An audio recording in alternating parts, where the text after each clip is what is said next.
Hey everybody, sorry I had so many technical difficulties, but we are finally on the air. Just a few. Yeah, we are the Blabbing Pet Ladies, Abby Chesnut and Michelle Hunting. My website is chesnutmutts.com, CHESNUT. We do pet product reviews and giveaways. Michelle, tell us a little bit about yourself. Hey everybody, I'm so glad that you joined us. I am a double nationally certified professional dog trainer. I've been training dogs for over a decade. I've written a few books, and I'm also a blogger. And in the next month or so, I'm going to have my own radio show here in Dallas. You can visit my website, which is my name, Michelle with 2 L's, huntingwith2T's.com. Awesome. Hold on, I'm putting your website in the comments so people can click it. Very cool. Thank you. Today, Lily just noticed I stole her laptop. Sorry. Anyway, today our topic is leash training, which is, I think, a very good topic and which a lot of people have problems with. Michelle, as a trainer, is this something that you see a lot? Yeah. Absolutely. And, it was an issue that I had as a pet owner, too. I started training as a hobby, and I'm actually considered what's called a crossover trainer. So when I first started training, I actually used prong collars and treats. I used both positive and negative. And then as I wasn't getting the results that I wanted with my own dogs, and then I was starting to train professionally, and I came across positive reinforcement training and clicker training. And so I wanted to figure out a way that I could walk all 3 of my dogs without using the prong collar, because anytime they didn't have that on, they pulled me very hard. So I set out to find a method that works well with the positive way, and I wasn't finding anything that worked. And that's really, I started doing my own research and put together my own method with leash training. But if you just spend one day observing dogs with their pets, the owner and their pets, you can see that that's a really big issue. Every single pet owner is following their dog. Yeah, I haven't mastered it yet. I've gotten better, especially since we started reviewing your book and I started reading it. Control on Leash. Yay! Yeah. One of the biggest, it was not really a huge, mind-blowing thing, but it really worked for us was that, to use what the dog is motivated to go to, go sniff something or go meet somebody, use that as a training tool. So if they're going and they're pulling at the leash to stop and only go when they're beside you or even better behind you. Right. I've heard of something similar, but I don't know. It just didn't work for me. I didn't have the patience. I was totally invested this time. I'm going to do it. Yeah, good for you. Well, It's one of those things, too, where I think that, with training dogs, you can just kind of figure out, if you figure out what motivates the dog, you just kind of go with it versus fighting nature. Nature's always going to win, period. If you ever try to fight a current, it's so hard. But if you just go with it, it's way easier. And that's kind of the idea behind that. So you figure out what they're really interested in and use that as your reinforcer. It's not just food, especially outdoors. You're competing with squirrels, the roadkill. You're competing with who peed on what, smells, all that sort of thing. So really, if you're creative and aware and start watching what motivates your dog and use it, that's perfect. Just recently, I put this also in my blog post. There's an echo. Wonderful. I don't hear an echo, just so you know. Okay. It's always just me. It's always me. See how a relationship works, guys? When we go to the vet or something, Jada's really excited, even though it's the vet, it's new smell. And there's this one patch of grass there, one patch of really good grass, and she's pulling to go get there. And just using that small amount of time for our vet appointment to put in a little bit of leash training, I think, is very important. That small amount of time. Absolutely. Absolutely. And I remember when I first started my training method, I was like, all right, guys, we're just going to do 2 miles today. Just 2 miles. Your dog trainer's dog. We'll just do 2 miles. We can do this. I didn't even make it half a block. So I couldn't even get out of the door. So. Right. So I tell my students that set yourself up for success and be like, all right, we're going to go to the end of the driveway today and we're going to go back. That's all you need to do is start right there. Baby steps. Baby steps. And, one of the other things that you have in your book is a target stick that you mentioned. Mm-hmm. And actually made one very simple, with a wooden dowel and a smooth foam ball type of thing. And it was especially for small dogs, to get them in the heel position and maneuver them in the way you want to. And that's really hard when they're so tiny and you can't really bend over, and it just messes with the flow of everything. Right, and Jada's like super food motivated, so that really helped. So, I'll stay right by your side if you're gonna have some food. And I've tried something similar, just like walking and rewarding her with a treat if she's doing well, but then I have to stop and bend over. So.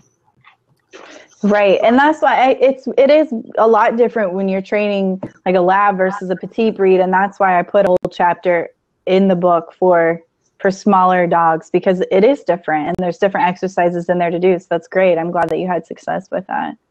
Yeah. And since Jada has her allergies, we just did the carrot and banana.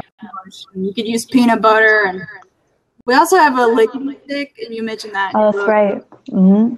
There you go. This one's really, really old because I haven't used it forever because it has allergy to one ingredient. But I think that would be really good for a little bit bigger because you're still having to bend over. There's another one too, and I found the company after my book was published. I found them last year, but it's called Lean Licks, Lean Leanlix,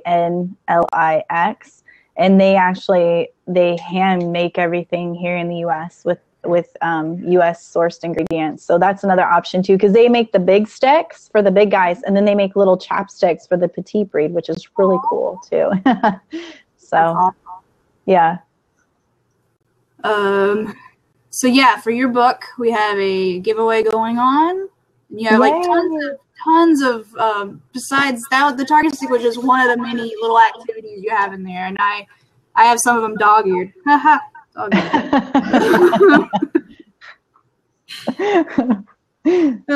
Bad puns. That's all I have. Hey, it makes me laugh. So we also have 2 other books, Come Boy and Potty Training. Potty Training. Great. We probably have to. Like, I'm having issues with Jada staying for photos or something, staying and taking a photo. So that's I don't know. That's in the Control on Leash book, the stay. Yeah. Because a lot of what, like with leash walking, there's the actual mechanics of it and the handling skills of it, but another component of it is that impulse control, calming skills, and focus. And so the stay exercise is part of that. I think it's in that chapter. Yeah, besides that, Jada is still like, she'll look at you. If I say, come here, she'll just kind of look at you like, do I really want to come to you? Do you have a treat? I don't know. Bailey, she'll just come whenever. But the giveaway for your book ends tomorrow night at 11:59 p.m. Eastern. And see, guys, I tried to get her to extend it, and she said sorry. So I tried. I already did all my stuff for it. I was done. Can't. But that's the U.S. and Canada, which is awesome for our Canadian people. Yeah, link to it. Of course, I'm on like 2 different laptops here. I'll put the links to the giveaway and to your book on Amazon for people who are impatient, because I know I would. Yeah. Did you want to talk about how or why dogs pull? Because that's really interesting. Jada's like a husky, I swear, but she's not. Yeah, there's a lot of reasons why But one of them is a reflex, and there's the idea out there that dogs pull because they're trying to dominate or be the leader, and it's kind of really silly when you actually look at the science of it. Because if that's true, dogs in the wild, do they walk around with a leash on in their packs? Like, really? That doesn't even make any sense. So one of the reasons why dogs pull is because they have a reflex. So it's kind of like if I push on you, like we have one as humans. So if I push on you, you're going to push back pressure. And so when they feel pressure on the neck, it's the natural tendency to push into that pressure. And so then what happens is it's something like after time after time after time, it starts to feel right. And I blogged about this, and I went with my girlfriends a couple summers ago. We went and to the batting cages, and I played softball growing up, and my dad was really like particular about how I stood, when I was up to bat, and I got used to that. And when I was hitting, my girlfriends kept saying, you need to change it to this, you need to change it to that. And I couldn't do it because it just didn't feel right. And that's what happens. Like after you start walking your dog time and time again, applying that pressure starts to feel just right. And so then they get in the habit of it. So that's another reason why they pull. Another thing about dogs that you might not know is that lateral movement is unnatural for them.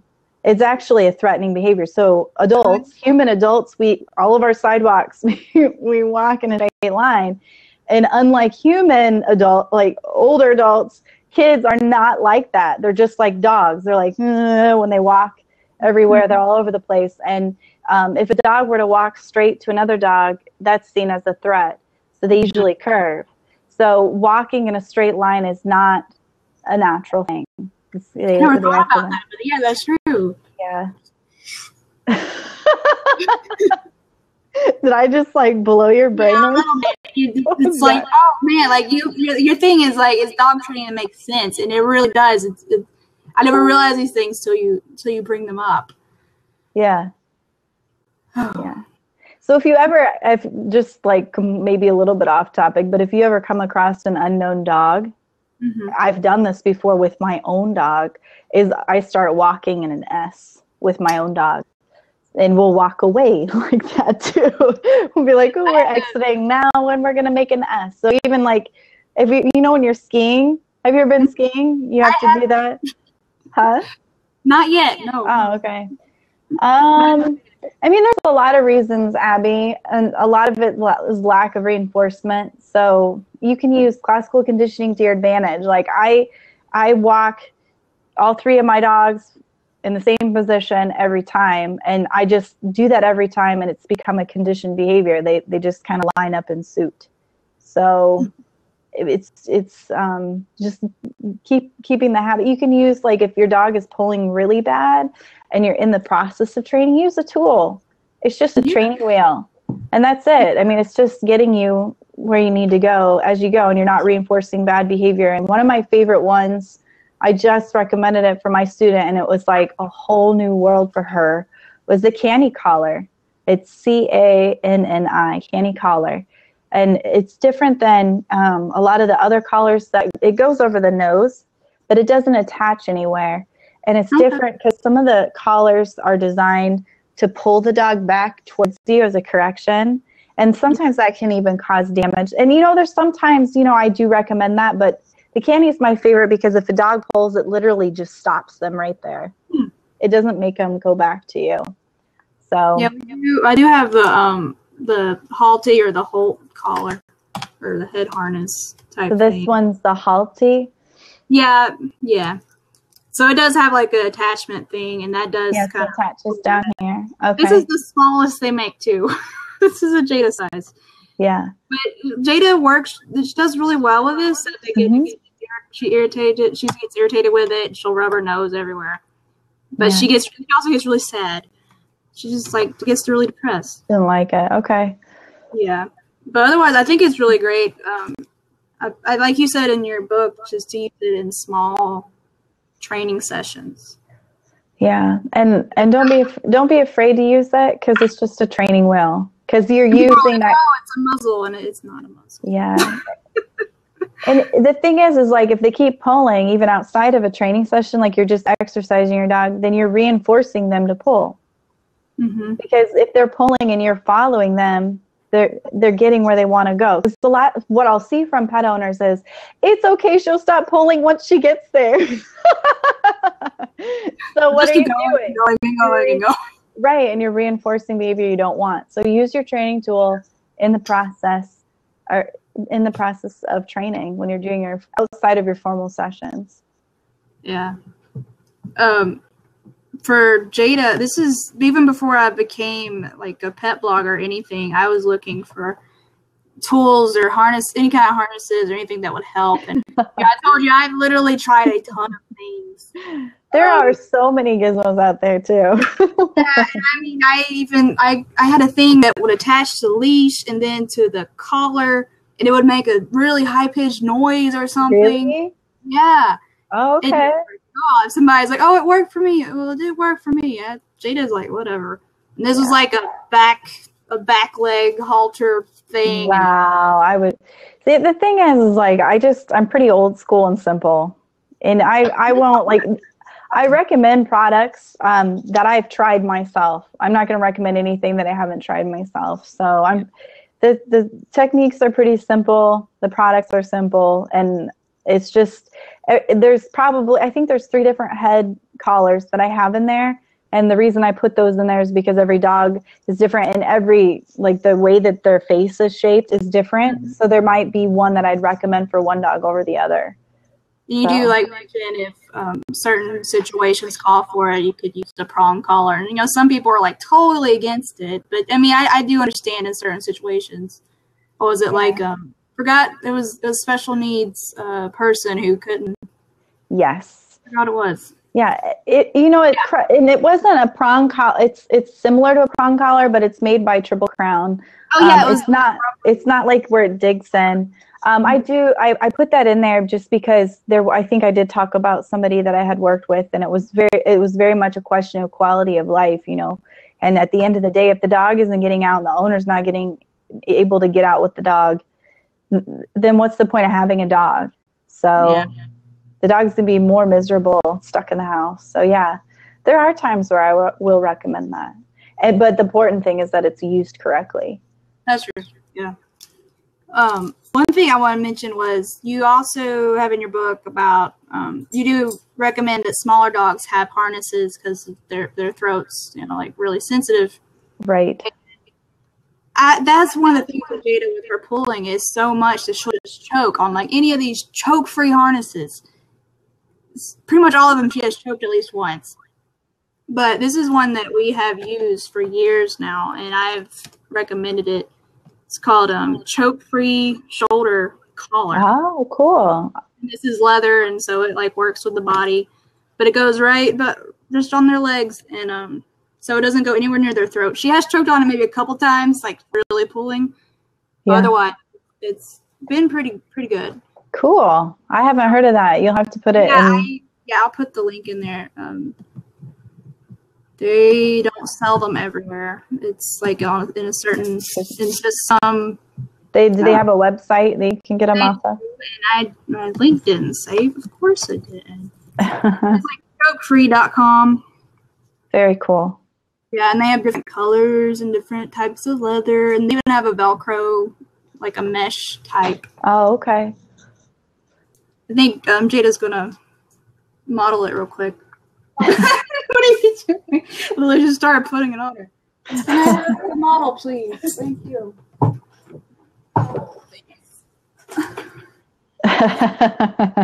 Oh, Jada. It doesn't even. Yeah, that's great. I like it. Well, it's definitely.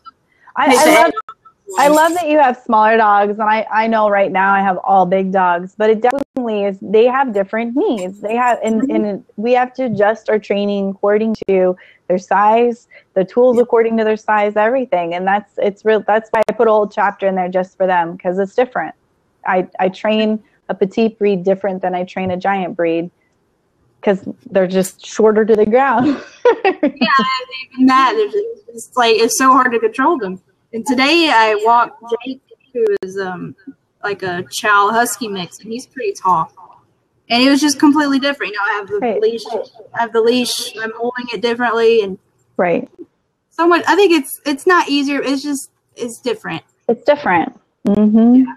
It is different. And of course, if he starts pulling, you're gonna go somewhere. Right. Right. Yeah. I think that's all I have. Did you have anything else that you want to talk about? I do have a little tiny Jada harness that I found. It's so tiny. Just going through all my stuff. So yeah, your book giveaway ends tomorrow night. U.S. and Canada, get those entries in. And where do people go to do the entry? ChesnutMutts.com, of course. CHESNUT. It should be like the second post on there. You'll find it easy. So yeah. Well, if anybody, like, I have a lot of information on my blog, a lot on leash walking, a lot of ton of free training tips. I also have a YouTube channel, so you can go to my website, which is my name, michellehunting.com, 2 L's, 2 T's. And if you ever have any questions about training, I mean, feel free to contact me. You can also follow me on Facebook for some great information. I try hard to find a lot of science-based information to bring to my followers. So, well, if y'all have anybody needs any harness, collar advice, whatever, we have a couple of reviews on our website, thechestnutmutts.com.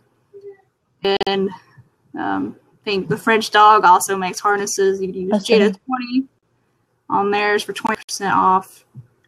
So yeah, thank you guys for watching this on YouTube, because nobody else is watching right now. Technical issues. We really had a ton of technical issues tonight. Pretty much almost popped a bottle of wine before we started. Yeah, pretty much. Aww. So y'all follow us on Facebook, Twitter. Look us up.